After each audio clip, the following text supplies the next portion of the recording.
Hey, what is going on, everybody? It is your boy French here. With me, as always, is Andrew Hook. We are here with the French-Hoock connection. Today, we're going to talk about the Yankees. We are 38 games into the season. The Yankees are 28-10 after a loss today to the Baltimore Orioles. We did win the series. Haven't lost a series since, early April now? It's been quite a bit, yeah. It's been quite a while. The Yankees have been playing out of their minds. 2.5 game lead, not in the division, but in the league. We are 2.5 games ahead of the Los Angeles Dodgers, which is no easy feat at all, especially with how much talent that they have on their team. But yeah, we're basically going to go through, break things down, say who's been playing well, who hasn't been playing well, what's working, what's not working, and yeah, just kind of like an overview of everything that's been going on so far. We haven't been able to get a video out in quite a while. We've had very busy schedules, end of semester and whatnot. I just picked up an internship, stuff like that. But yeah, let's get started with this. Andrew, take it away. What is there not to say that's wrong with the Yankees other than just they're playing great baseball? They're playing hot, but also everything that you can think of for a baseball team that's succeed in of becoming, World Series champions, they're doing it all. Yeah, I mean, Yeah. so what's interesting to me, like normally when a team goes on a hot streak like this, and I mean, this is a long streak though. You're talking like a 27, 28 game skid. So Like just, they are 10-1-1 in their series so far this season. yeah, Which is nuts. Yeah. absolutely insane. But what stands out the most, so we're gonna break out multiple things that stand out, but what stands out like in the big picture for me is that I feel like the Yankees are winning games in so many different ways, which is like when great teams win like championships, right? It's normally because they find ways to win. Obviously, I mean that's any sport. You have to Yeah. find ways to win, but rather than just having like, okay, we need this and this to happen in order to win, the Yankees will come out and be like, oh, here's a shutout from Nestor Cortez, or here we're gonna drop 12 runs on you. Like it's just so many different ways that we can win. I think that's the big reason why they're playing so well right now. Like from a broad standpoint at least. No, I definitely agree with you. I think I think the White Sox series was a perfect example because there was a game where they scored 15 runs. Judge had 2 homers. I mean, everyone was hitting hot that night. And then we had a game with, I'm pretty sure it was Cortez that was pitching, and he had 7 perfect innings going into the 7th and 3rd, and the Yankees weren't really hitting that well that day, but they turned off their bats by the 8th and 9th inning. So yeah, they definitely win many ways. Yeah, I mean, really, we started turning things around right after that Detroit series, I would say. Yes. Um, that was right after we had lost like the Baltimore series, which was rough. We started off the season rough, and Yeah. it was not looking good from there. Mm-hmm. But then it was right after that first the last game against the Tigers where we went insane. We won 11 games in a row before losing, Yeah. something Yep. crazy like that. Yeah. And then Before we lost to Toronto. yes, a sprinkle of losses like in between. I mean, the one knock you could have against this is that we're not playing great teams. You know, I feel like a lot of streaks that we've talked about in like history of baseball. There's a lot. The reasoning is mostly because they had a weaker schedule. So I don't. I mean, we can definitely make the excuse where they face weaker opponents, but every streak in baseball, like the Oakland A's, for example, back in 2001, they were facing a lot of weaker opponents. So I don't really look at it like that. So I just think they were just playing great baseball at the right time. yeah, I mean, there's definitely that side of it too. I mean, another way you can look at it is we're beating teams that we should be beating, which is more Oh, important than definitely. anything. Right. I like to see that we're playing very, very competitive against Toronto because I still think they're the real deal, obviously. Definitely. Um, let's see. We swept them in the mini series recently. First Toronto place and 4-1. And Toronto then and Chicago. I want to say we didn't we're face six a and race. three with Toronto Yeah, this year. we haven't faced a race yet.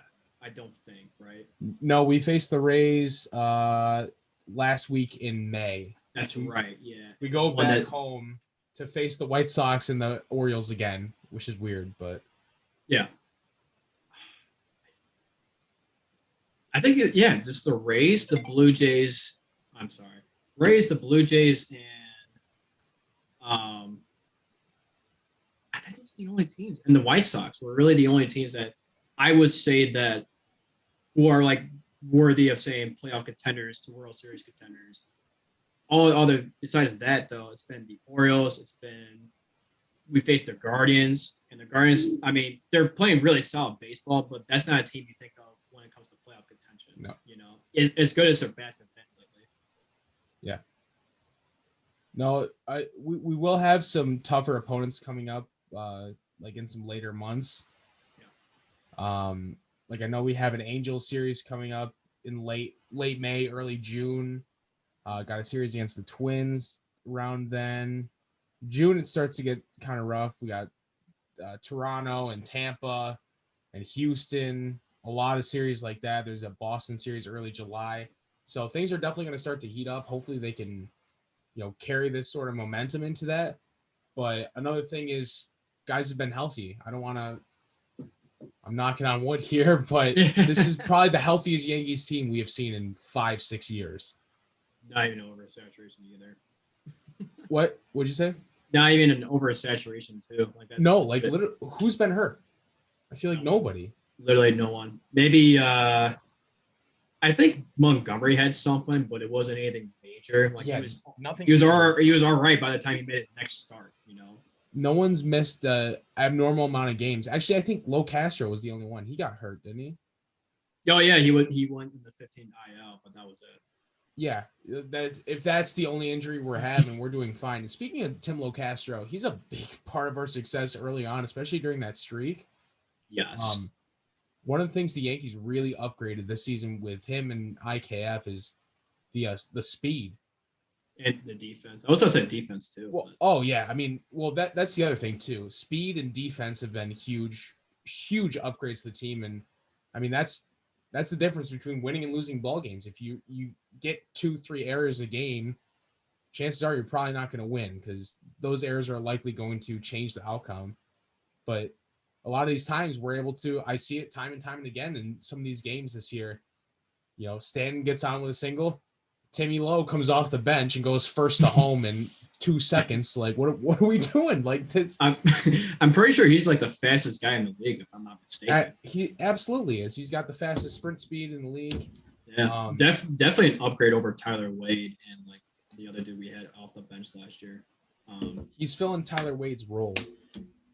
Yeah, I think Tyler Wade is more like a utility guy, while the Castro, what you're getting out of him. By the way, he's performing very well. Him and Andrew Velasquez are both performing very, very well with the Angels right now.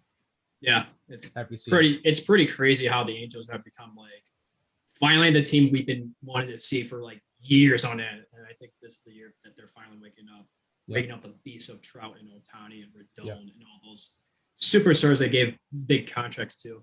Yeah. But going back to the Yankees, I mean, if I were to really say where they improved the most, I would definitely say defense without a doubt. Like, yes, speed, we're stealing more and we're definitely are a better base running team. But I think that you can see like IKF, Josh Donaldson, the last series against the White Sox, he was making unreal plays from third base.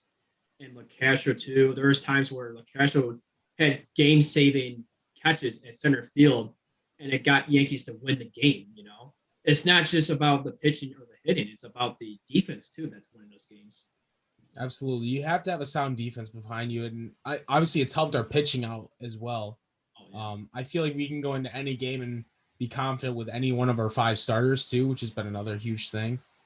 Oh, yeah. They've all pretty much overperformed except for Cole, like his first 3 starts and a couple rocky starts in between from some of the other guys, but pretty much all of our starting staff has been solid so far. But again, it's been that defense behind him that's helped out a lot on contact.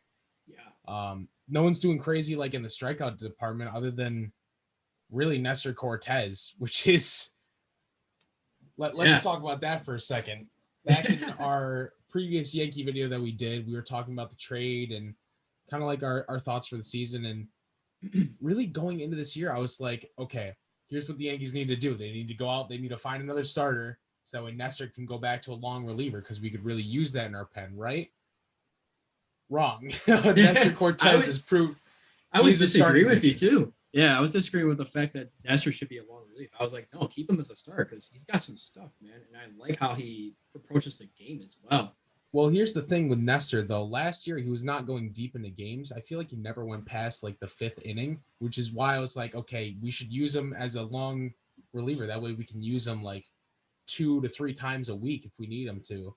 Right. But no, he worked out a lot in the offseason, improved his stamina.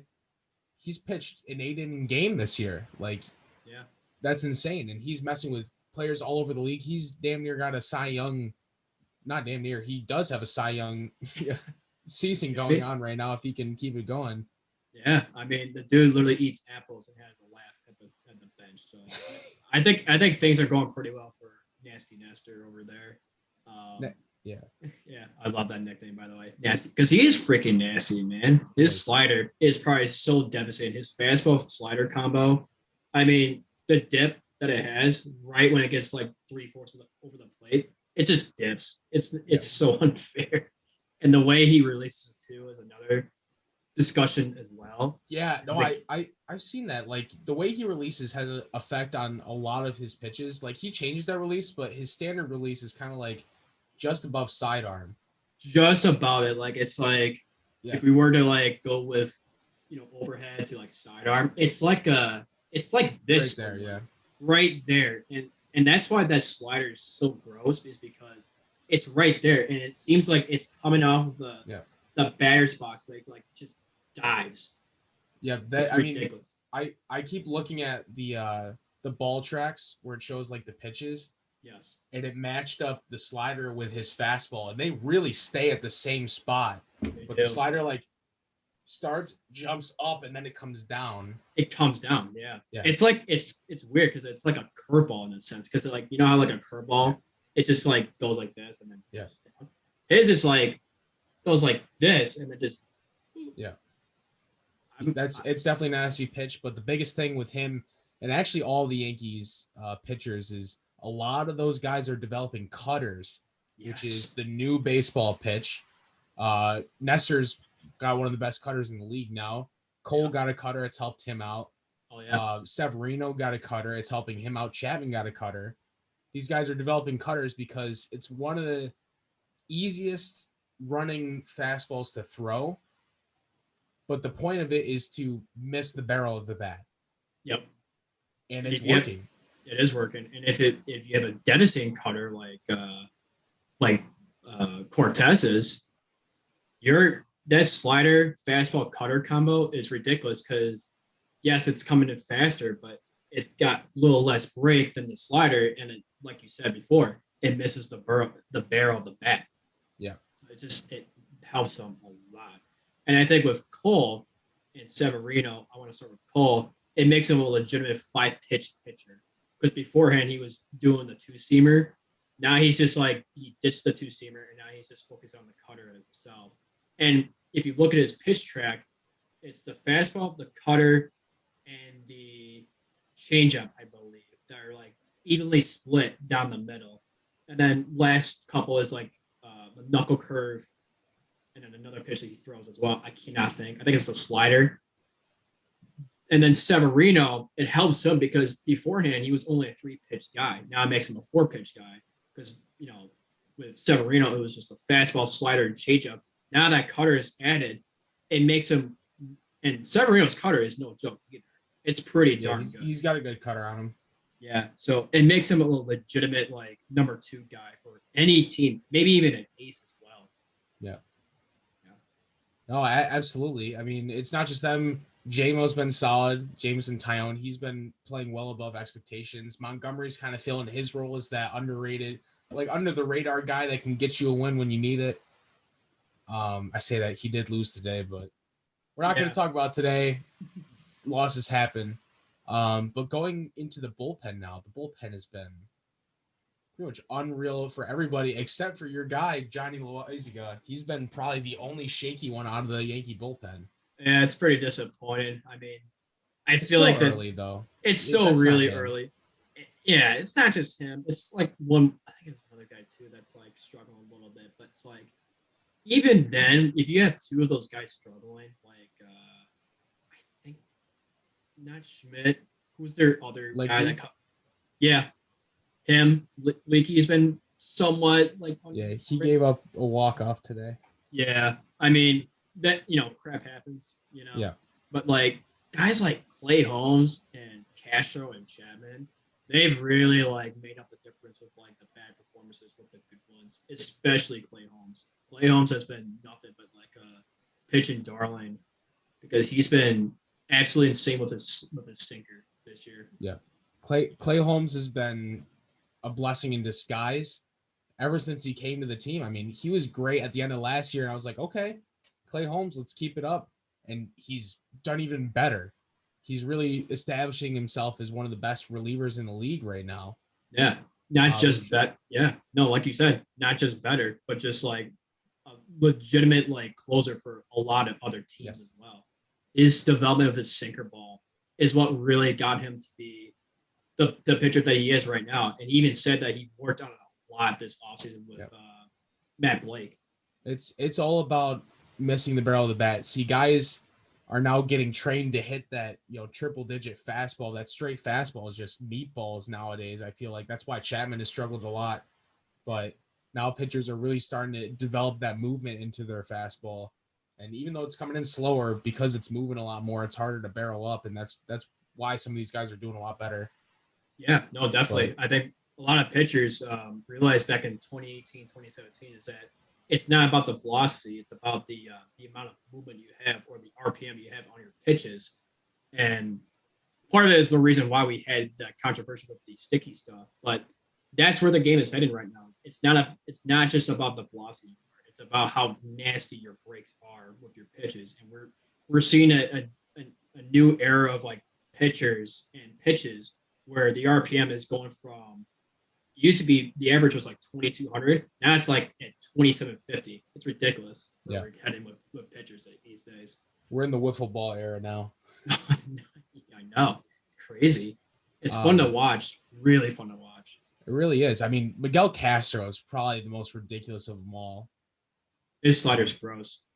His sinker's gross. His sinker starts here, goes there, and then comes back. It's like that thing moves so much, and he throws it like he looks like Gumby out there on the mound. But yeah, I know he might be the most surprising player that has like really like sparked up for the Yankees. We gave up, I think, Joely Rodriguez, right?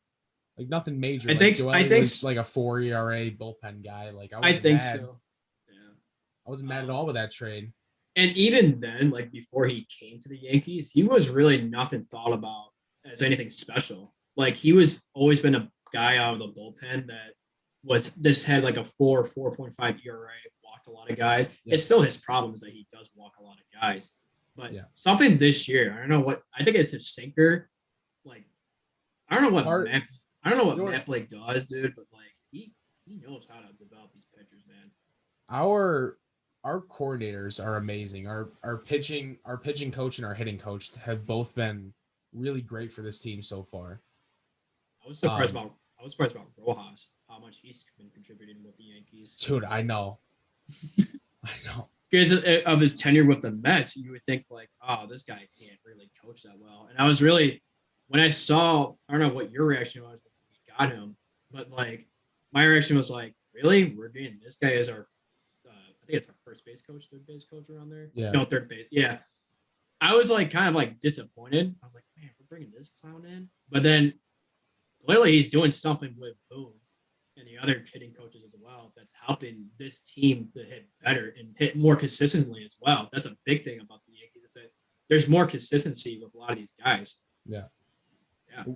Let's go into that. But first I do want to I want to talk about a couple more guys specifically out of the bullpen. First, I want to address Clark Schmidt. Kind of give him honorary mentions because he really hasn't had that much time up in the base, but when he has, he's pitched absolutely insane. Poor guy's still down in AAA. He'll come up for a spot every once in a while to give a guy a rest, but then he'll get immediately sent down. That's just the depth that the Yankees have right now, which is great. But you got to feel bad for Schmidt because he is really that first guy. He's the 41st man. But here's the thing. Though. It's a good problem to have. And absolutely. I forgot who said this, but I remember watching a post game show, and it was like Schmidt's last game as a Yankee before he was sent down. But someone dressed like it's a good problem to have because if something bad were to happen with one of our bullpen guys, let's say if they had like Tommy John surgery, boom, you just got your replacement right there in Clark Schmidt. Yeah. Absolutely. And he might even be better than them in the long run if you give him more playing time. But yeah. And there was a point too where Schmidt was thought about like, is he really anything special? Is he really tradable? Like, you saw it like trade proposals from not just Yankee fans, but like MLB analysts. Like, Schmidt was a part of every Yankee trade, like potential trade, like Clark Schmidt, all of them, because he really was that high of a prospect, and he's starting to show why he was. Yeah, and now people are realizing like why he was highly touted as a pitcher coming off like the farm and all that. Like, I think a lot of people thought he was gonna be a starter, but you could tell like he's gonna be a reliever for the long run. Like he could be a 2-3 inning reliever from. He's your long reliever. That's basically what I'm trying to say. He could start a couple of games, but he's got good stuff, but his control is out of whack sometimes. And a lot of the years that's progressed from 2020 to 2021, his problem was mainly control. 2022, he's cleaned it up. Like he's been very, very clean so far. Yeah. Another long reliever guy for the Yankees that I wanted to bring up, my king.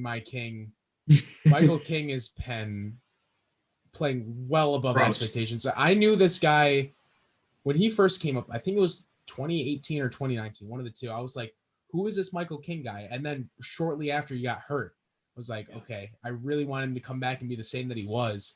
Yeah. He came up late last year, I think. He had a couple of games and they were like, okay. He was back this. Yeah, he came back this year on point. Yeah. Like, we're talking potential like reliever of the year honors. Like his strikeout percentage, I think he has like a 13 Ks per 9 right now or something crazy. It's pretty darn crazy at the moment. Like I think Michael King, he was actually having a good stretch in the end of his 2021 campaign. And I was like, okay, is it going to translate well to 2022? And like, my gosh, it has it. He's been making hitters look absolutely foolish. He's like him and Schmidt are. Oh my god, that slurve is absolutely gross. Because I'm listening. I gotta plug in my laptop. No, you're good. But like, King has like an absolutely gross slurve and a slider. It's absolutely insane because he makes hitters look so foolish, and he punches out guys a lot more frequently than Schmidt does. Schmidt's more of like a ground out guy. He gets the guy out. He's more about the outs. King is like. He's got the stuff. He's got the stuff, but honestly, wouldn't surprise me if he starts a couple of games for the Yankees in the future. Well, he said like in interviews that he wants to be a starter. Yeah, no, I believe him. But I mean, who are you going to take out of the starting rotation? Unless someone gets hurt, that's the only way he's going to get his start. It's a good problem to have, Andrew. It's a good, and that's not it. We also have who's the one lefty that we have down there too. Sears, is that his name? Sears. I forgot who down AAA, right? Yeah, or Ronnie Marson. Oh my god, his name. Marinaccio. We have so many guys that are like MLB ready. That are pitching wise specific. Our bats were not insanely deep, although we do have like Florial and some young guys. You could tell for more development. So I mean, there's a couple of guys. I mean, we have who's the guy that played for the Rangers? That's down in AAA right now. You know what I'm talking about? Oh yeah. I think he was picked up by Baltimore actually. Ronald Guzman, yeah. I was thinking about Chirinos, but then I forgot that he was picked up in free agency this offseason. But yeah, Guzman, he was touted at one point as a high prospect for the Rangers before he came to the Yankees. So watch out for him. He might come up to the MLB to be a utility guy for the Yankees if something were to happen. I think he's older though now. Yeah, I think he's like 28, 29 around there. No, I think he's older than that. Really? Wow. No, you're right. He's only 27. I thought he was way older than that. Never mind. You're probably thinking about like Trinos or something. Or like, I don't know. Who cares? But who cares? Who cares? Let's move on to the hitting.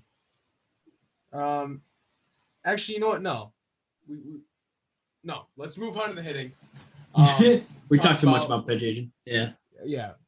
I mean that's our. Let's see. Would you take pitching or hitting this year for the Yankees as like a strong suit? I'd take pitching personally. Pitching. Yeah, pitching. Because there's times where our hitting is like cold and then our pitching becomes phenomenal. Yeah. Like for instance, like a lot of the games that Montgomery pitched this year that resulted in losses. And it wasn't because of him, but it was because of how cold the hitting was that day. No runs for Mott.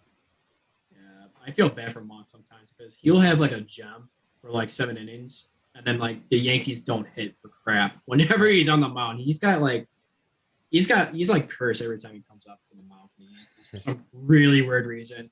Yeah. So I mean, guys have been performing well. Obviously, Judge refused my MVP pick. Yeah, refused. Okay, let's relax with that.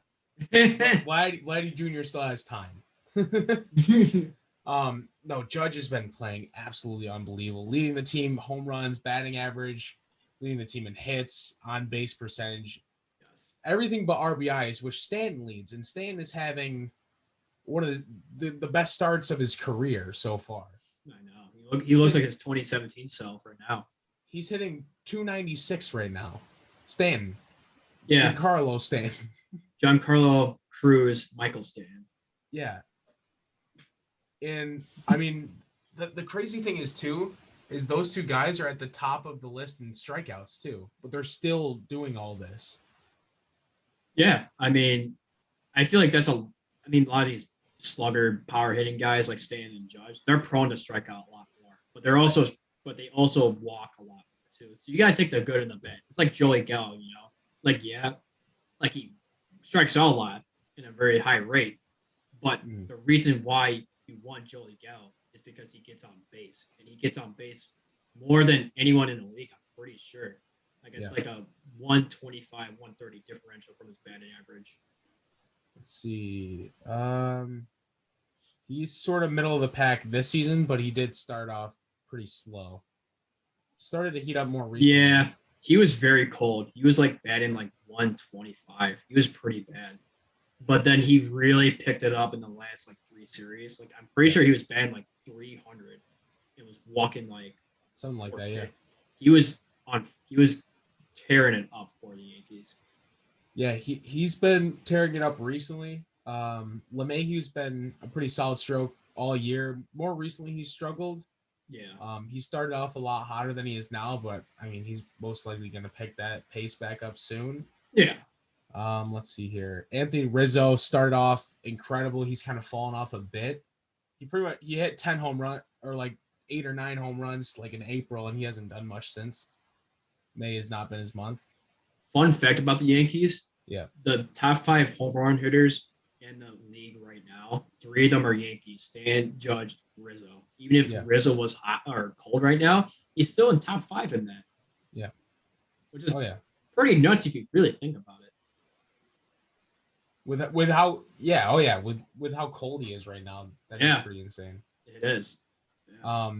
Additionally, Josh Donaldson has been playing much better recently. He's having a good month of May.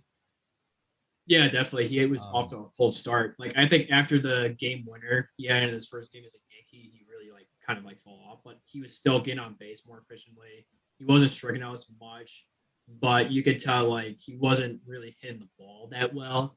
But then the last like 2 or 3 series, he's been really figuring it out. It's like the same thing with Gallo.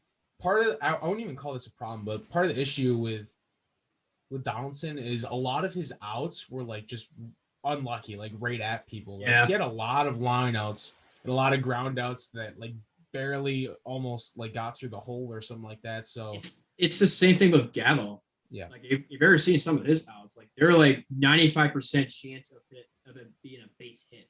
Yeah. You know, it's crazy. Yeah, Donaldson and Gallo they're very familiar to one another. Except I think not Gallo. I think Donaldson's more of an efficient hitter than Gallo is, but Donaldson definitely is. Yeah. The problem with Gallo is I feel like his swing is just like a one line uppercut sort of swing. Yeah, he's swinging for the fences.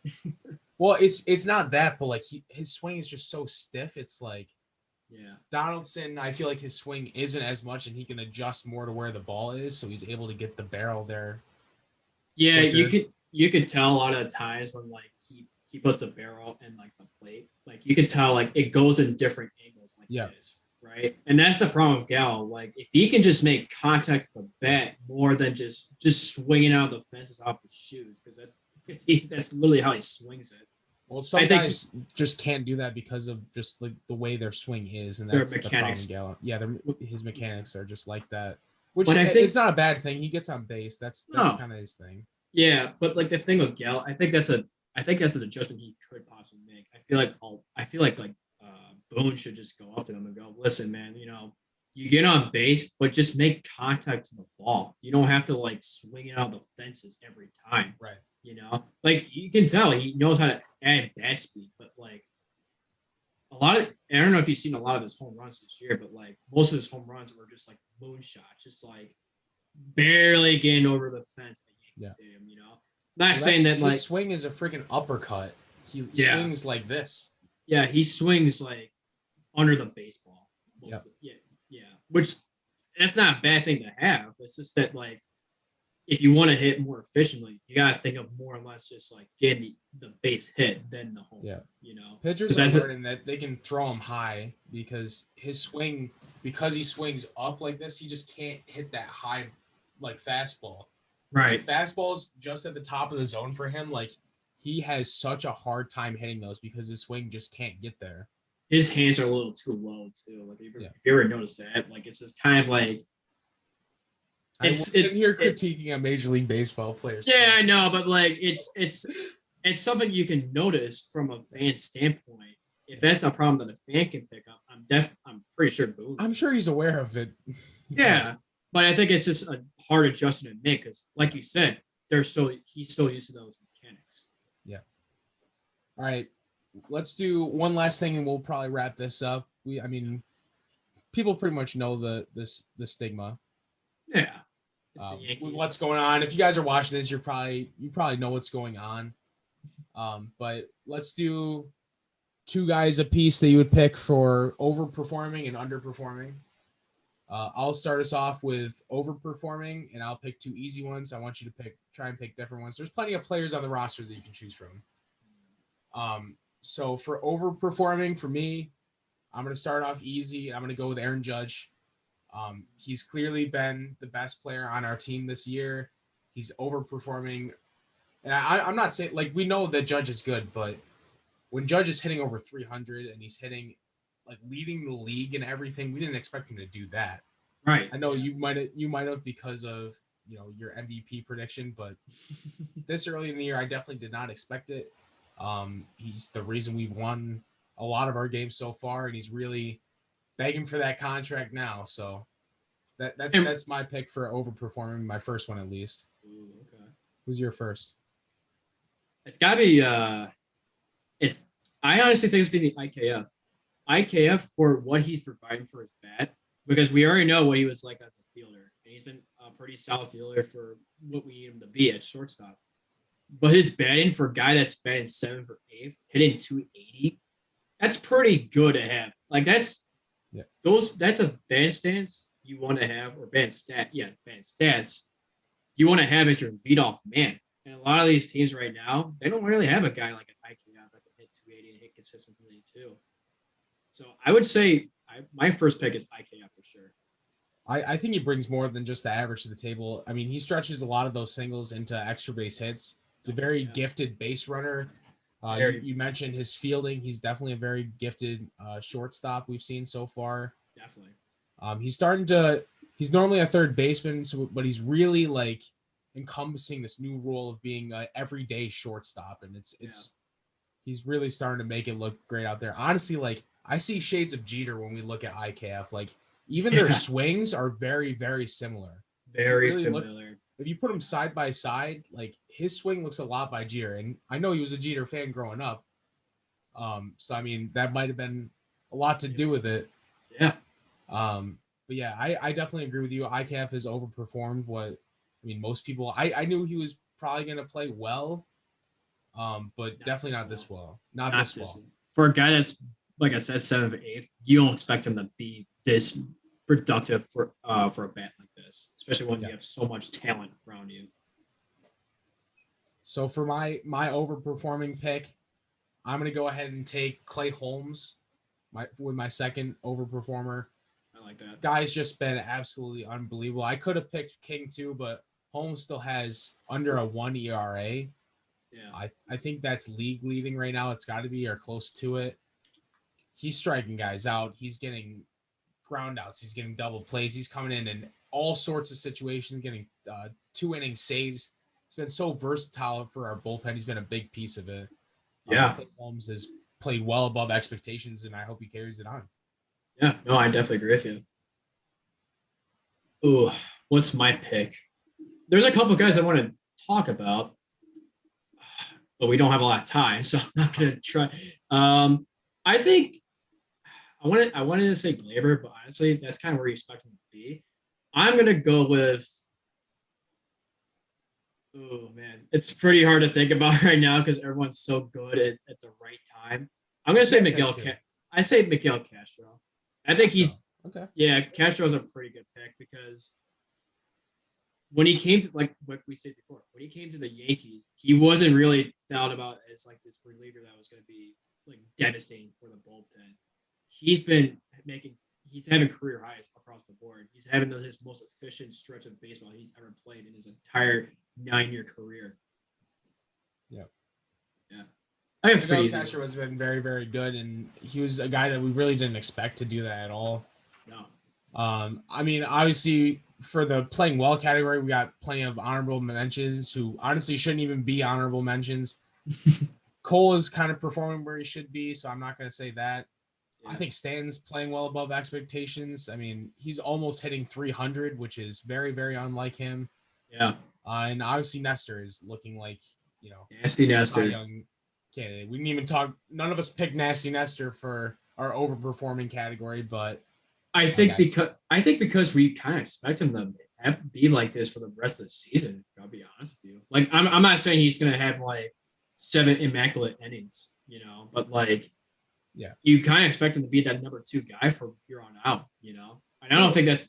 I don't think with him, with Nestor, I think this is going to be long term. Like, yeah, it's just. It kind of seemed like a fluke early on. Like, okay, he's really starting to make himself into a starter, but how long can he make this go on for? But the thing that's interesting with Nestor is he's really his own sort of pitcher. He doesn't fit the mold of a 2022 Major League Baseball pitcher. Baseball pitchers now are like, okay, can you throw 97 and higher? Does your fastball have movement? Okay, you're going to be a pitcher. Nestor's out here like, I throw 92, I hit the corners. And he's changed up arm angles, going like this. He's got crazy movement on all his pitches. But he's creating, he's like Ohtani, like in that he's making like a new impression on the game. I'm at a loss for words when I talk about Nestor because he really is his own type of guy. And I don't see that going down until, Right. Until he gets cold at some point. Who he reminds me of is Johnny Cueto. That's the first person I think of. Yeah. They play a very similar game. They both have like a very similar repertoire with a perception being a big key of how they succeed in the mound. Yeah. I mean with Cueto, dude just had a 7-out inning in his debut with the White Sox, but like the thing that Nestor and Cueto do so well is that they do funky things like release the momentum and like have the release point be so different, and they both have devastating sliders as well. I think those two are like very keen into one another, like these are guys that are not too athletic. They're not like really anything out of this worldly when it comes to their velocity, but man, did they got some pretty good stuff behind their fingertips. Absolutely. I agree with you there. Johnny Cueto is a pretty good comparison for Nestor. I would almost go as far to say that he's overperforming Johnny Cueto. I think he's playing well above anything Johnny Cueto ever did. I know. But very Johnny Cueto-like. I will agree with you there. Definitely, yeah. So moving on to the underperforming category, I'm going to start and say it's two players. I'm going to go with the 9-hole. I'm going to pick our catchers on the team, Trevino and Higashioka. I'm not going to take away their defense because their defense has been lights out. Nothing that we've ever seen from Gary Sanchez, which has been an absolute plus. But offensively, there has not been much production at all, minus the 3-run home run that Trevino hit a couple days ago. But it's been very disappointing offensively for both guys. But again, defensively, I almost don't want to say they're underperforming because of how well defensively they're playing behind the plate. No, I definitely agree with you. And they're definitely one of the more, Higgy has been pretty solid for the Yankees, but you could definitely tell he hasn't really been the hitter that you want him to be, like back in 2020, because you could tell, like 2020, Higgy was like on fire at one point or another. Was just like the talk of the league outside of like a Rose Arena and like a couple like Fernando Tatis. He just hasn't really figured it out for the past couple of seasons. Like after that 2020 year, he really has like somewhat, I wouldn't say fallen off, but more or less is you kind of just look at him as, well, I like him, but like as a catcher more than a hitter sort of stick. Well, I mean, part of the problem too is it's easy to say he's underperforming because of how dominant he was in the spring training. I know spring training normally doesn't matter, right, but he was dominant in spring training. Like over the course of the whole thing, he hit like 400 or something like that in spring training. Yeah, with like 6 bombs or something like that, yeah. And then comes in this season. I don't even think he's hitting over 200 right now. Higashioka. No, he's hitting like 194 at the moment. Yeah, I would say. Who's your disappointing pick? I want to say Joey Gallo, but I feel like that's a more obvious pick. But I think that's a pick that is obvious to the point where you have to talk about him. But he's been he's been figuring it out as of lately, so I don't want to put him in that stick. So my thing with Gallo is that he's got to be more consistent. I think when he gets cold, he gets really cold. He's got like the Stan effect, if that makes sense, where Stan and him, once they get cold, they stay cold for like not just like a couple of days. They get cold for like a week or two stretch. So I'm hoping that Gallo finds his stride for the next like couple of series. But like we mentioned before, he's been batting 300 and all that, but he's been cooling down a little bit, but not too bad. Yeah. No, I mean, Gallo's definitely been, we kind of thought we would see some improvement with him over last season, but that has definitely not been the case. No, he's batting 176 at the moment, so I mean that kind of tells you the whole story right there. Yeah. Even if he had a stretch of like 2 series where he was batting 300, it's still pretty disappointing, especially like what we traded for. We traded for like 6 prospects for him. Quite a bit. Oh, I don't think it was that bad. No, it wasn't like we got rid of prospects or anything like that. They weren't high prospects, but it's still like somewhat of a decent give up. But then again, there's it's still like time. There's still way too much time. Yeah, definitely. I mean, with him, right now he's at a career low of OPS since came into the league in 2015, 2016. The slugging percentage is definitely not there. I mean, just career lows across the board so far. My hope is that he just finds a way to, like I said, change up his mechanics because clearly it's not working in the moment. Maybe, honestly, like it sounds like a crazy idea, but maybe give him like a week off and just kind of just like tweak some mechanics because, it wouldn't be AAA or something. Yeah, like give some time in Scranton. Like I don't want to do that.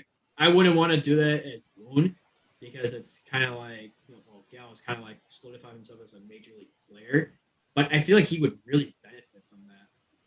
Yeah, it's tough to say. No, most big league players won't agree to something like that. They just want to fight through it. But Yeah.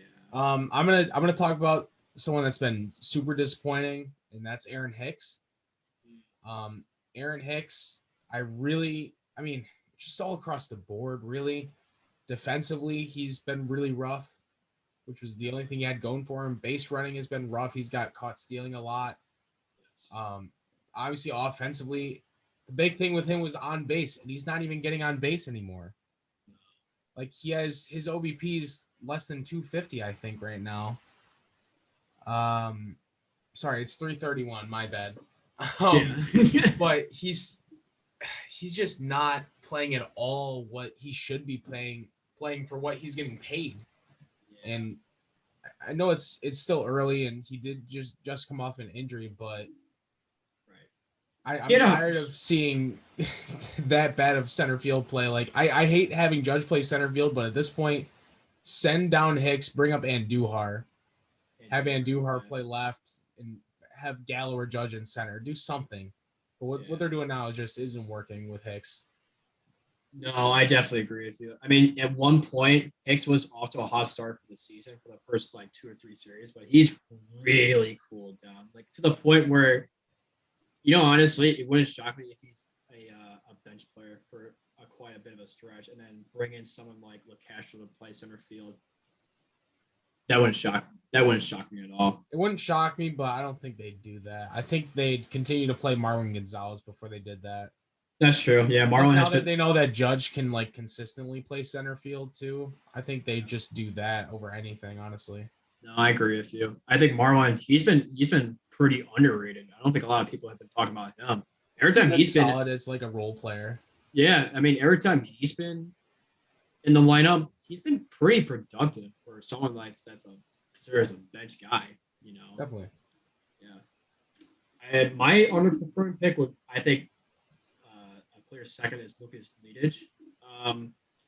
He's been really rough, and we just mentioned today we lost because he gave up a walk-off.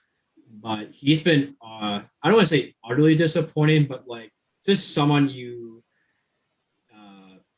wouldn't say that he's had his best stretch of his career. I think he's the only guy in that bullpen where you're like, oh, this guy's coming in. You know what I mean? Yeah. He's the only guy so far this year. I felt like that with him last year as well. I feel like he's definitely the weakest link, but he's the guy that we need because he can get you a couple innings when he's on. Right. I think the problem with him is that he just gives up too many extra base hits. He's actually he's going back to his like 2012, 2013 form where his whip is pretty high. And if you don't know what whip is, it's basically like walks plus hits over innings pitch. And he's been just walking a lot of guys and giving up a lot. He's giving up too many extra base hits. I think that's pretty much it. I mean, walking wise, he's been pretty good. I mean, 3.7. It's like a little above average, but it's not too horrible. Yeah. But his problem is that he gives up way too many extra base hits for what he's worth. I definitely agree. Like he's definitely not looking how he was last year when he kind of established a Yankee role in our bullpen. Yeah. I don't know. It's tough to say. We have so many good guys in the bullpen where it really doesn't matter, but he's really got to turn around because I feel like when he comes in, we normally give up a couple runs. And I feel like it makes the game, it lessens the odds of us winning the game as well, which I don't want to say that, but it's pretty much the truth of Lidich at this point. During his 2022 campaign. So, I mean, can he figure it out? I mean, definitely, yeah. I mean, there's still time for him to figure it out, to look back to what he was back in 2021, because he was really good for our bullpen when he was the 7th inning, 8th inning guy, when guys like Chapman and Holmes and Loaizen needed the rest. Yeah. So hopefully he can figure that out. I think, like I said, his problem is just like leaving too many pitches down the middle to the point where they result in extra base hits. Definitely. So let's wrap this thing up here. I guess the main highlights for the Yankees right now is their This is going to be the most idiotic sentence I've ever said, but they're finding ways to win games. Okay, Yeah. that's how you play baseball. If you win games, you win a World Series eventually. Definitely. But yeah, that's literally been it, man. They've been finding multiple ways to win games through the bullpen, through their starting pitching performances, through their massive hitting performances from multiple guys on the roster. It seems like anybody can go out there and be a difference maker, which is a major plus right now. And then no one's been injured really so far, which has been one of the biggest saving graces ever as a Yankee fan. I feel like every year we see guys get hurt pretty much all year round. But Andrew, did you have any last things to add or? No, I don't think so. I think the only thing we just gotta keep on doing is just like stay healthy. That's the biggest thing right now, and we've been doing that. And then just that's really it. If we can stay healthy, I think we got a good chance of winning 100. I'll be honest with you, probably 105, 110 game season right there. Winning season, be first in the AL East. I know that's a pretty hard task to do, especially when you have a team like the Blue Jays and the Rays right on your tail. But if they keep up with the being healthy, I think they got a good shot of winning it. 100%. And I think, part of the reason that we're not getting injured is because we have so many options. You can sit guys after a couple days, and Boone's really doing a great job mixing up the lineup, which has been, he's turned one of his critiques into a major strength. Like last year, I feel like people were like, why does Boone keep changing the lineup? And now Boone keeps changing the lineup still, and I feel like it's finally showing why he's doing that. So big ups for Boone for that, for sticking true to his guns, philosophy, if you will. Yeah, philosophy. He still sticks with his pitching philosophy. It works. He's been doing it since day one. I like the whole 2-day pitching and then not pitching it on the third day. He rarely goes to the pitcher 3 days in a row, which is great because that means they can rest up more easily and facilitate and utilize the bullpen a lot more efficiently. So that way guys don't get injured too much or wear out their arms. Absolutely. Yeah, guys, we just broke down, the first quarter of the season, almost quarter of the season. Stay tuned to the channel. We're going to start getting more consistent uploads coming here soon once we figure out a consistent recording schedule. But this has been the French-Hoock Connection. I am Zach. With me is Andrew. All right, guys. We'll see you guys next time. Let's go, Yankees. Go Yanks.